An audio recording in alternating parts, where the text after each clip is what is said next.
Hello everyone, welcome to our channel NEET सब कुछ। जैसा कि आप देख रहे हैं 150 प्लस या 200 के अराउंड जिनके भी नीट 2022 में आए हैं, क्या वो नीट 2023 में 650 प्लस ला सकते हैं? क्या ये पॉसिबल है? बहुत बच्चे डायलेमा में रहते हैं कि मेरे नीट 22 में तो इतने खराब नंबर आ रहे हैं, मैं नीट 2023 में 650 नंबर या 600 प्लस ले आ पाऊंगी कि नहीं, या ले आ पाऊंगा या नहीं। ये पॉसिबल है कि नहीं है, इस वीडियो में हम इसी बारे में बात करेंगे।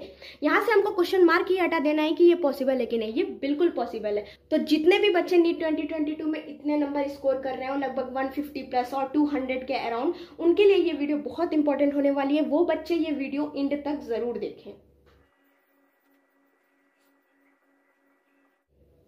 अगर आपके नंबर इस बार नीट में 150, 200 या 300 तक भी आए हैं, तो इसका मतलब है कि आपको बहुत ज़्यादा मेहनत करने की ज़रूरत है। एक मैंने मैजिकल नंबर करके लिखा हुआ है 610 प्लस।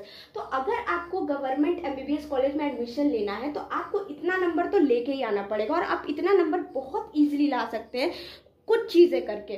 बायोलॉजी में अगर आप 340 प्लस स्कोर करके आते हो, और केमिस्ट्री में 150 प्लस और फिजिक्स में 120 प्लस, तो आप आराम से 610 प्लस नंबर स्कोर करके आ सकते हो। लेकिन सबसे बड़ी प्रॉब्लम कि हम बायोलॉजी में 340 प्लस और केमिस्ट्री में 150 प्लस या फिजिक्स में 120 तक पहुंचे किस तरीके से।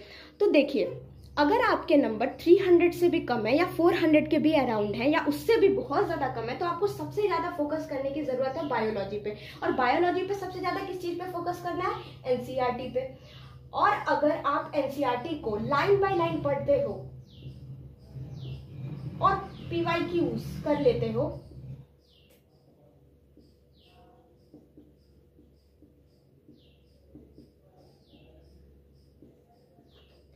अगर आपको बायोलॉजी में 340 प्लस नंबर लाना है तो एनसीईआरटी को 5 से ज़्यादा बार पढ़ना होगा। डेफिनेटली पढ़ना पड़ेगा। ये नहीं कि आप एक बार पढ़ के, 2 बार पढ़ के, 3 बार पढ़ के ये सोच लोगे कि हम बायोलॉजी में 340 प्लस ले आए। नहीं, जब तक कि आप 5 से ज़्यादा बार नहीं पढ़ोगे तब तक आपका वो ग्रिप नहीं बनेगा, आपको हर चीज़ें याद नहीं होगी। और लाइन बाय लाइन पढ़ना है आपको। एनसीईआरटी का कोई लाइन नहीं छोड़ना है, कुछ भी नहीं छोड़ना है। जो समरी होता है सब कुछ आपको पढ़ना है। पीवाईक्यूज करने हैं हर एक चैप्टर्स के। कई बार 3 से 4 बार अगर आप पीवाईक्यूज कर लेते हो तो आपको याद हो जाता है और आप अच्छा स्कोर करके आओगे नीट में। और अगर आपको समझ नहीं आ रहा है कि मैं एनसीईआरटी लाइन बाय लाइन कैसे पढूं, मुझे बिल्कुल समझ नहीं आता है, तो आप हमारा NCERT line by line series join कर सकते हो और उससे पढ़ सकते हो, जो कि हमारे चैनल नीट सब कुछ पे ही अपलोड होगा। एक बार और मैं बोल रही हूँ कि अगर आपको 610 प्लस तक लाना है तो आपको बायोलॉजी में इस नंबर तक पहुंचना ही पड़ेगा, और ये बहुत इंपॉर्टेंट पार्ट है यहाँ तक पहुंचने के लिए। उसके बाद क्या इंपॉर्टेंट पड़ता है? उसके बाद इंपॉर्टेंट होता है केमिस्ट्री। केमिस्ट्री को किस तरीके से पढ़े? केमिस्ट्री के लिए क्या करना होगा? आपको केमिस्ट्री के लिए हर एक चैप्टर को अच्छे से पढ़ना होगा, उसका नोट्स बनाना होगा, उसे कई बार रिवाइज करना होगा। और स्पेशली इनऑर्गेनिक और ऑर्गेनिक के लिए तो एनसीईआरटी पढ़ना होगा, और कम से कम 3 से ज़्यादा बार तो आपको पढ़ना ही चाहिए केमिस्ट्री की इनऑर्गेनिक और ऑर्गेनिक, और उनको पढ़ के एनसीईआरटी से आपको नोट्स बनाना चाहिए। और मैं आपको शॉर्ट नोट्स इसकी प्रोवाइड करूंगी, जिससे आपको इजीली चीज़ें समझ में आएंगी और इजीली क्वेश्चंस लग जाएंगे। बाकी फिजिकल केमिस्ट्री के सारे चैप्टर्स का 1 से 2 पेज में सभी फॉर्मूले को प्रोवाइड कर दूंगी, जिससे आप अगर फॉर्मूले को रिवाइज कर लिए हो तो आपके सारे क्वेश्चंस अप्रोक्सीमेटली लग जाएंगे। आपके सारे क्वेश्चंस लग जाएंगे। अगर आप अच्छे से फिजिकल केमिस्ट्री के फॉर्मूले को लर्न कर लिए हो तो आपको प्रॉब्लम नहीं होगी क्वेश्चन करने में। इसमें आप इतना कर लोगे तो आप डेफिनेटली 160 तक या 150 प्लस तक बिल्कुल आराम से नंबर स्कोर करके आओगे, जो कि बहुत ज़रूरी है बायोलॉजी और केमिस्ट्री में आपको अच्छा स्कोर करके आना।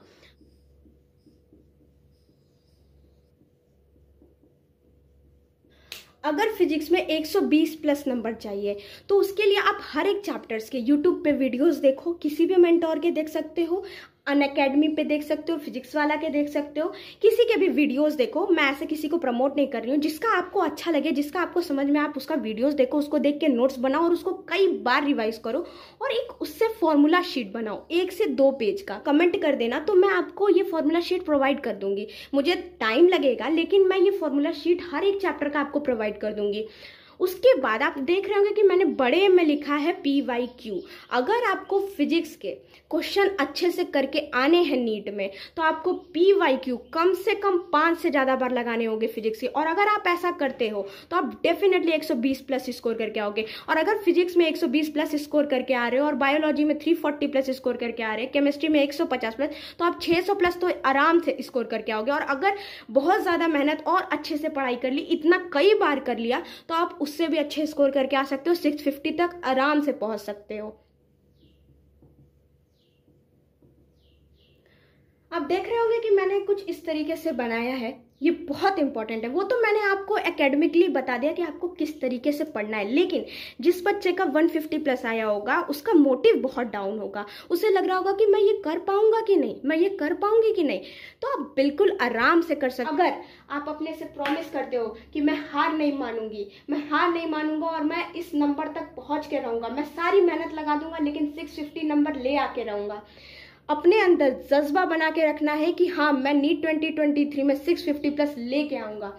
मोटिवेशन वो आपका डाउन नहीं होना चाहिए कि अगर हम तैयारी कर रहे हैं तो हमें धीरे धीरे स्टेप बाय स्टेप बढ़ना होगा। ऐसा तो नहीं होगा कि आप थोड़ा भी मेहनत ना करो, मोटिवेशन ना लाओ, लेकिन आप आराम से 150 से 650 प्लस ले आ सको, ऐसा नहीं होगा ना।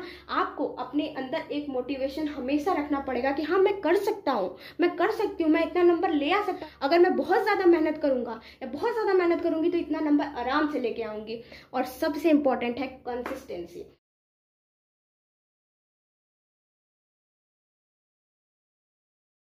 अब हम कंसिस्टेंसी की बात करें, अगर हम एक दिन में 10 आवर प्लस पढ़ लिए लेकिन दूसरे दिन ही हम 2 घंटे से भी ज़्यादा नहीं पढ़े तो ये बहुत बेकार है। आप उससे अच्छा है कि आप एक दिन 10 घंटे मत पढ़ो, 7 ही घंटे पढ़ो, लेकिन डेली 7 घंटे पढ़ो। अगर आप डेली 7 घंटे पढ़ते हो, कंसिस्टेंसी मेंटेन करके रखते हो, तो आपको इस नंबर तक पहुँचाने से कोई नहीं रोक सकता है। आपको फिजिक्स, केमिस्ट्री, बायो तीनों को इंपॉर्टेंस देनी है, लेकिन बायोलॉजी, केमिस्ट्री और फिजिक्स उस तरीके से आपको इंपॉर्टेंस देनी है। बायोलॉजी पर थोड़ा ज़्यादा ध्यान देना पड़ेगा क्योंकि आपके नंबर कम है तो इंस्टेंट में बायोलॉजी आपका नंबर बढ़ाएगा ना, 340 प्लस। ऐसा नहीं है कि फिजिक्स इंपॉर्टेंट नहीं है, फिजिक्स भी इंपॉर्टेंट है, तीनों सब्जेक्ट इंपॉर्टेंट है, लेकिन हमको स्टेप वाइज बढ़ना है। पहले बायोलॉजी को हम अच्छे से पढ़ के खत्म करेंगे, फिर केमिस्ट्री, फिर फिजिक्स, हम तीनों को एक साथ पढ़ेंगे, लेकिन ज़्यादा टाइम हम बायोलॉजी को देंगे, फिर केमिस्ट्री, फिर फिजिक्स।